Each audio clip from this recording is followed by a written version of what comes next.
കത്തി കാണിച്ച് ഭീഷണിപ്പെടുത്തി യുവതിയുടെ പണവും ആഭരണങ്ങളും കവർച്ച നടത്താൻ ശ്രമിച്ച പ്രതി അറസ്റ്റിൽ. ഫറോക്ക് പുറ്റേക്കാട് സ്വദേശി പാലാഴി ആശാരിക്കണ്ടി സുബിൻദാസ് ആണ് അറസ്റ്റിലായത്. പന്തീരാങ്കാവ് പോലീസാണ് പ്രതിയെ പിടികൂടിയത്.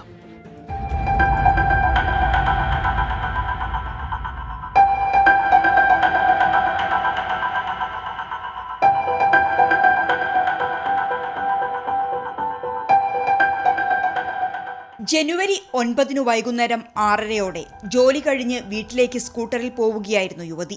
പെരുമണ്ണ പള്ളിക്കുന്ന് വടക്കേപ്പറമ്പ് റോഡിൽ വെച്ച് പ്രതി സുബിൻദാസ് കത്തി കാണിച്ച് പണവും സ്വർണ്ണാഭരണങ്ങളും കവർച്ച നടത്താൻ ശ്രമിച്ചു. പരാതിക്കാരി ആഭരണങ്ങൾ ധരിച്ച് ജോലിക്ക് പോകുന്നത് പ്രതി ശ്രദ്ധിച്ചിരുന്നു. സംഭവ ദിവസം 1 മണിക്കൂർ നേരം യുവതിയെ കാത്ത് പ്രതി നിന്നു. സ്കൂട്ടറിൽ പിന്തുടർന്ന് ഭീഷണിപ്പെടുത്തി സ്വർണം കവരാൻ ശ്രമിച്ചപ്പോൾ തൊട്ടടുത്ത വീട്ടിലേക്ക് യുവതി ഓടിക്കയറി. ഹെൽമറ്റും മാസ്കും ബാഗും ധരിച്ച ആളാണ് പ്രതിയെന്ന് യുവതിയും ദൃക്സാക്ഷികളും പോലീസിന് മൊഴി നൽകിയിരുന്നു. 15 കിലോമീറ്ററുള്ളിലെ 146ഓളം CCTV ക്യാമറകൾ പോലീസ് പരിശോധിച്ചു. ഇതിൽ നിന്നാണ് പ്രതി സഞ്ചരിച്ച വാഹനത്തെക്കുറിച്ചുള്ള വിവരം ലഭിച്ചത്. 24 കോഴിക്കോട്.